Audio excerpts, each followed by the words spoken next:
peraturan terbaru mengenai batasan dalam hitungan yang dibayarkan. Dan mungkin saja pada tahap lalu masih dicairkan, tapi pada tahap 4 tidak lagi. Dan akhirnya mengenai pembayaran untuk KPM sudah ada kejelasan dari pusat, bahwasanya perhitungan bantuan PKH pada tahap keempat mengalami perubahan dalam perhitungan.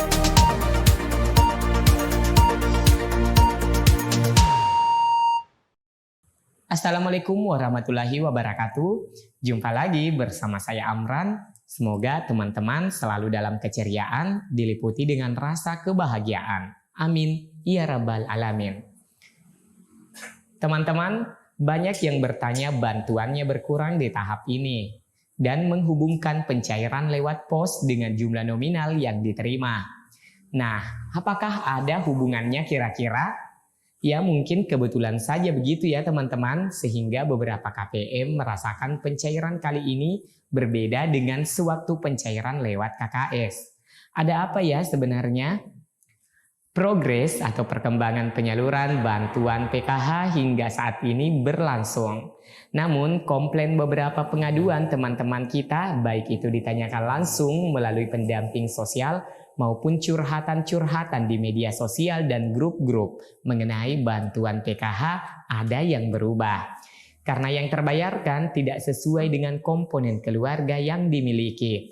Padahal dalam satu keluarga adalah maksimal 4 anggota keluarga yang berkategori bisa terbayarkan.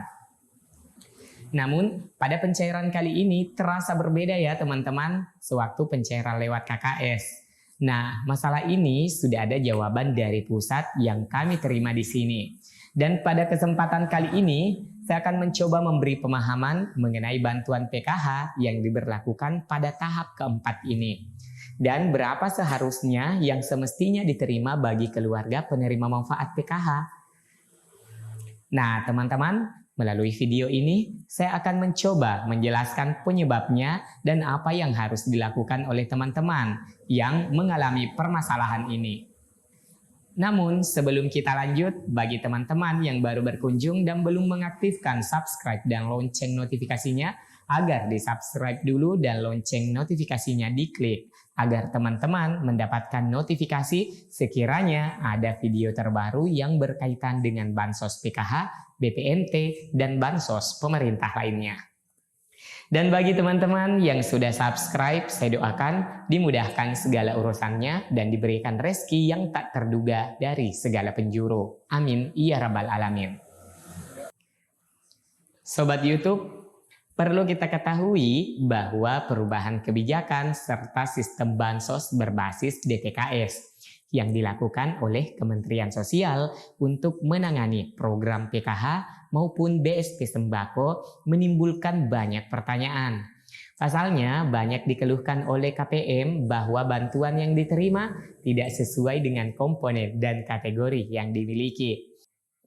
Nah, persoalan bansos PKH yang tidak cair sesuai dengan komponen yang dimiliki memang menjadi problem karena banyak sekali keluarga penerima manfaat KPM yang mengalami hal tersebut ya teman-teman, sehingga berusaha untuk mencari tahu, mencari penyebabnya dan mencari solusi agar bantuannya bisa normal. Dan yang naasnya, KPM yang masih memiliki komponen ataupun kategori tapi tidak lagi menerima bantuannya. Nah teman-teman, untuk memahami bansos PKH yang cair tidak sesuai dengan kategori ataupun komponen, teman-teman perlu mengetahui skema bantuan PKH tahun 2022, yaitu perhitungan bantuan sosial PKH dibatasi maksimal 4 orang dalam satu keluarga. Nah teman-teman wajib mengetahui besaran bantuan yang diterima per kategorinya sesuai dengan lampiran surat keputusan Direktur Jenderal Perlindungan dan Jaminan Sosial nomor 9/BS.02.01/2/2022 tentang indeks dan faktor penimbang bantuan sosial keluarga harapan tahun 2022. Ibu hamil sebesar 3 juta per tahun atau Rp750.000 per tahap. Anak usia dini sebesar Rp3 juta per tahun atau Rp750.000 per tahap. Anak usia sekolah SD sebesar Rp900.000 per tahun atau Rp225.000 per tahap. Anak usia sekolah SMP sebesar 1,5 juta rupiah per tahun atau Rp375.000 per tahap. Anak usia sekolah SMA sebesar 2 juta rupiah per tahun atau Rp500.000 per tahap.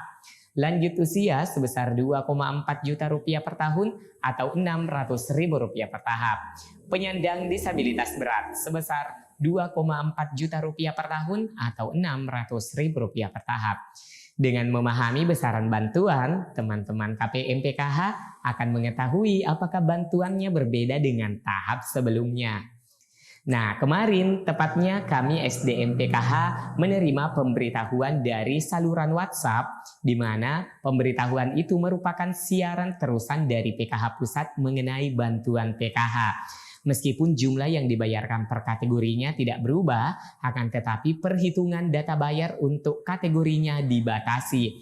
Bila tahap lalu komponen balita diakomodir hingga 2 anak, bisa jadi pada tahap keempat ini hanya terhitung 1 balita saja. Begitupun dengan komponen pendidikan SD, SMP, SMA, bisa saja batasan per kategorinya itu dibatasi ya teman-teman. Dan ada yang mengejutkan, salah satu KPM kami menerima bantuan lansia yang dulunya hanya 1 lansia diakomodir, malah terakomodasi 3 lansia di dalamnya dikarenakan pengurus keluarga memang sudah masuk usia lansia di atas 60 tahun. Ditambah dengan 2 lansia, yaitu ibu dan bapak pengurus yang sudah jelas memang lansia.